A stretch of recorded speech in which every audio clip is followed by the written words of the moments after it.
Reka nsubire kubahereza mwiriwe canke mwaramutse bivanye naho buri umwe wese aherereye mwe abanywanyi bacu mubana natwe mu makuru n'ibiganiro vya misi yose tubandanya gushikiriza kuri no mbonesha kure yacu kandi yanyu muhuza TV. Uyu ni umwanya tugiye kubagezako amakuru biriko biravugwa bigezweko muri kano kanya ngaha mu gihugu c'u Burundi, akaba ari amakuru tuzakugaruka kuri vyinshi biriko biravugwa mu gisata c'umutekano. Ndagwaye kaze rero aho uherereye hose, wowe udukurikirana uherereye mu ntara zigize ubumanuko, ubuseruko, uburaruko ndetse n'uburengero, abadukurikirana baherereye mu bisagara bitandukanye, abari mu bihugu bigize akarere ka Afurika y'ibiyaga binini, abari ku mugabane wa Afurika ndetse no mu makungu ya kure, mwese ndabaye kaze muri ano makuru. Mu minsi iheze hari inkuru twabagejeje ko ivuga ku basirikare 5,000 kuri ubu barekiriswe n'igisirikare c'u Burundi FDNB. Amwe mu masoko yacu akatubwira ko baba bariko barategurwa kugira ngo bazorungikwe mu gihugu ca Repubulika Iharanira Intwaro Rusange ya Kongo kuja gutanga umusada wabo mu ntambara igisirikare c'ico gihugu FARDC gihanganyemwo n'umurwi witwaje ibigwanisho wa M23. Bikaba bivugwa ko rero umukuru w'igihugu Evariste Ndayishimiye amaze kurungika abasirikare bashika 10,000 mu gihugu ca Repubulika Iharanira Intwaro Rusange ya Kongo, akaba hari intego yuko agomba kuzorungikayo abasirikare bashika ku 20,000. Tubibutsa ko bivugwa yuko igihugu c'u Burundi ndetse n'umukuru w'igihugu c'u Burundi hamwe n'utwara ibiro bikuru vy'igisirikare baronka 5,000 vy'amadolari y'abanyamerika kuri buri musirikare wese arungitswe muri ico gihugu. Kuri uyu munsi rero umukuru w'igihugu c'u Burundi nyene icubahiro Evariste Ndayishimiye yagendereye abo basirikare baheruka kwinjira aho bariko bakorera imyimenyerezo ya gisirikare Mabanda mu ntara ya Makamba, ahakoranijwe abasirikare baheruka kwinjira. Bamwe bati bariye igiti barariragwa kuko inkoni zagwijwe inshuro zibiri kuzo bahora bakubitwa, maze imyimenyerezo bayikora neza cane atakosa mu gihe bari bariko biyereka umukuru w'igihugu. Umukuru w'igihugu Evariste Ndayishimiye rero akaba yaragiye kugira yibonera ingene bariko barahabwa inyigisho za gisirikare. N'urugendo rw'umukuru w'igihugu rwakozwe mu ibanga ntangere, gusa amwe mu masoko yacu mu gisirikare no mw'iperereza bashimye kudusangiza ivyabaye ubwo umukuru w'igihugu yarashitse muri iyo kambi bariko baraherebwamwo iyo myimenyerezo. Berekanye ubuhinga n'ubumenyi budasanzwe bigishijwe mu vya gisirikare, maze umukuru w'igihugu c'u Burundi nyiricyo Evariste Ndayishimiye nawe arashima ko igihugu gifise ingabo nziza z'akazoza kacu. Tugiye kugaruka kuri vyinshi makuru duhejeje kuronka y'ivyabaye kuri uno munsi mw'ikambi ya Mabanda ho mu ntara ya Makamba. Ufite subscribe canke sabone niba utari wafyenda kugira ngo utoshicikanwa nadushikiriza, usangiza kandi no makuru bagenza aho bari hose kugira ngo nabo baje barashikirwa n'abiriko biravugwa bigezwe ko ngaha mu gihugu c'u Burundi, hanze imbere z'igihugu c'u Burundi ndetse no makungu ya kure. Mwese ndabaye kaze muri ano makuru.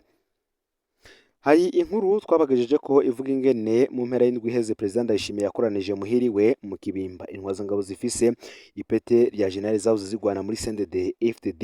Muri iyo nama idasanzwe amaze iminsi ibiri harongewe ko umunyamabanga mukuru w'umugambwe CNDD FDD Reverien Ndikuriyo, haranatumiwemo kandi intwazangabo zafatwa nk'izahemutse aribo General Etienne Ntakarutimana batazira Steve ndetse na General Gabriel Nizigama batazira Tibiya.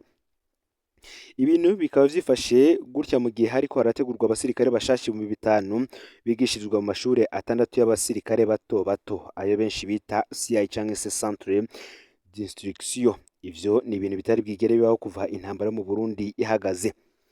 Imwe mu ntwazangabo z'u Burundi yatubwiye ko hari amakuru y'ibanga ridasanzwe ari mu gisirikare cy'u Burundi. Muri kano kanya hariko haba CI 6 mu mwanya umwe ziri muri kampu Mabanda ho mu ntara ya Makamba. Iyo akaba ariyo umukuru w'igihugu yagendeye kuri uyu munsi. Ni mu gihe hari izindi kambi nazo bivuga ko umukuru w'igihugu ashobora kugendera muri iyi minsi ibiri igize iyi weekend, harimo ku munsi w'ejo wa gatandatu ndetse no ku munsi w'Imana, harimo kampu Mutakura iri mu ntara ya Cankuzo ndetse n'ikambi ya Bururi, n'iyindi imwe gusa ariyo ikambi ya Mwaro.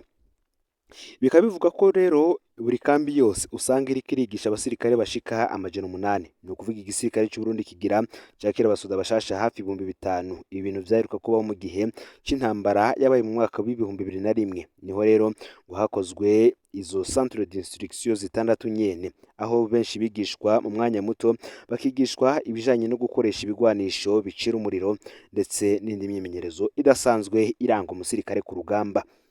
Ni mu gihe yandi masoko mu gisirikare yo yatumenyesheje ko bariko barigishwa bakaba ariko barigishwa ari abahungu gusa, mu gihe ubundi hahora hinjizwa abahungu n'abakobwa. Abinjizwa rero ubu nta kibazo cy'ubwenge bakoreshejwe kubera igisoda casa n'icabuze abitaba akamo ko kwinjira. Tubibutse ko umukuru w'inama nshingamateka Daniel Geras Ndabirabe yasemereye cyane kugira ngo abavyeyi barungike abana bo mu gisirikare cy'u Burundi gusa, n'ubundi byose bikaba ivy'ubusa. Ibintu rero vyifashe gutyo kandi mu gihe mu mpera y'indwi iheze hagiye habona amakuru avuga ko abategetsi b'u Burundi batunganije inama zo guhuza no kumvikanisha imirwi y'abaroberi bashaka gutera u Rwanda.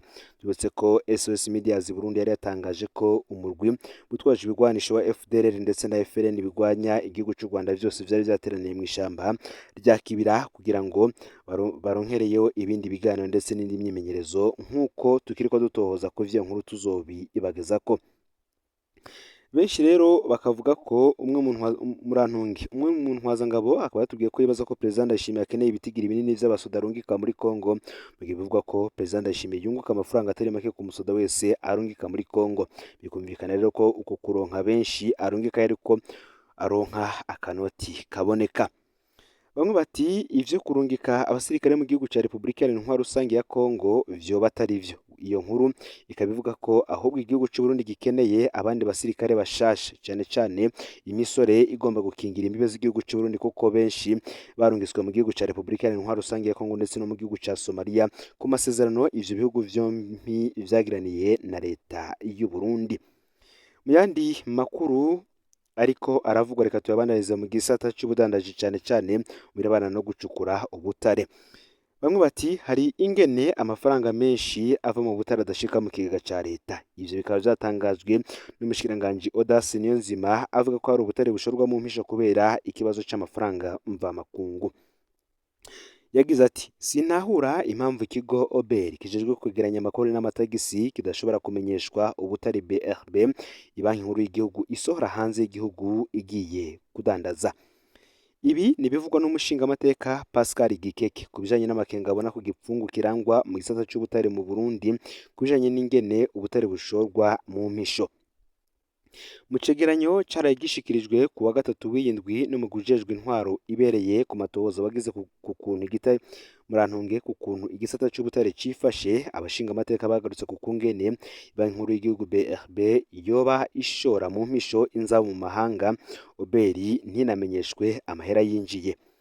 Muri iki cegeranyo cashikirijwe imbere imbere y'abashikiranganji Audace Niyonzima w'ikigega ca leta na Ibrahim Uwizeye aramutswe ubushikiranganji bw'ubutare n'agataka, abashingamateka bakabona ko haba ubusuma muri iki gisata bivuye ku ishorwa ryabwo rikorwa mu mpisho. Umushingamateka Gikeke Pascal ati sinumva ingene oberi ijejwe kwegeranya amatagisi n'amakori y'igihugu ishobora kubinyegezwa, igisata ca leta kikanyegeza ikindi gisata ca leta. Akabona ko ibi vyerekana ko hoba hari ukuri kubivugwa ko ari ubutare bwibwa. Ni mu gihe amafaranga aba yitezwe kuva mu gisata c'ubutare buri mwaka atigera aboneka. Ku miliyaridi zirenga 26 zari zitezwe muri iki gisata mwaka w'ibihumbi 2023 ushira w'ibihumbi 2024 hinjiye imiliyaridi 6 gusa mu kigega ca leta. Muri izo zinjiye oberi yemera ko yabonye imiliyoni 55 zirenga gato z'amarundi. Aka rero akaba ari akamaramaza, akaba ari bara ku mutemere. Ku ruhande rwiwe rero umushingamateka Bede Nyandwi yibaza ko muri BRB hoba hari umuntu yigaruriye koperative imuha ubutare akaza aragurisha uko yishakiye. Kubwiwe rero bikaba arivyo bituma haba uruhombo runini ku gihugu. Ati burya hashobora kuba hari abanyonyezi b'ubwo butare bashobora kuba aribo bariko barahomvya ikigega ca leta, abashira mu mifuko yabo amafaranga avuye mu butare. Ku mpari ziri hagati ya OBR na BRB, umushikiranganji w'ikigega ca leta Audace Niyonzima agasigura ko BRB ifise uburenganzira bwo kugura amabuye y'agaciro mu ntumbero yo kugerageza kugwiza amafaranga mvamakungu ariyo amadolari, kuko ariyo akunze gukoreshwa mu gihe igihugu kigiye gusuma bimwe mu vyankenerwa hanze y'imbibe. Akavuga kenshi ko igura inzahabu. Uwo mushikiranganji yabwiye abashingamateka ko aho vyagiye kugoranira ari uko BRB hageze ko ishora hanze itigeze imenyekanisha ibijanye n'amakori ajanye no gushora hanze. Agashimangira ko mu bisanzwe rero BRB atakora itanga kubera ifise ubwo uburenganzira. Iyindi ngorane abashingamateka bagarutseko rero ni ukuntu bitegekanijwe ko abacukura ubutare aribo baza canke bizana kumenyekanisha ubutare bacukuye uko bungana. Abashingamateka bakabona ko atakuri abo bacukuzi bashobora kuvuga. Bamwe muri bo bagatanga ivyegeranyo bivuga ko bahomvye kandi atari vyo, kuko mbere bamwe bazishora hanze mu kinyegero. Umushingamateka Sylvie Nizigama yerekana ko abacukuzi bidoga bavuga ko ubushikiranganji butabagurira ku mafaranga makeyi, arivyo bituma ubutare bumwe bumwe buca bunyegezwa bugashorwa mu kinywabi. Abaza ati mbega muba mwararavye murabona ko leta ibaguriye ku mafaranga make ariho yunguka, canke kubadugiriza igiciro bigatuma butagenda hanze ariho ihomba? Aha umushikiranganji w'ikigega ca leta rero Audace Niyonzima aremera ko hariho akagorane gashingiye ku budasa bw'ingene idolari rivunjwa muri banki z'igihugu no mu bigega murantunge no mu bigenga. Akavuga ko abashora hanze baca bagaruka bakavunjisha amadolari baba baronse ku bigenga marché noir, kubera hoho idolari rivunjwa menshi cane gusumba banki nkuru y'igihugu. Ati naho rero hari ubwo budasa bunini ituma abantu baca batwara ibintu mu kinyegero bagashora mu mpisho kugira baronke ayo mahera ya marché noir. Hagati aho nta muti atanga. Ni mu gihe bivugwa yuko hari amasosiyete yugawe hatisunzwe amategeko.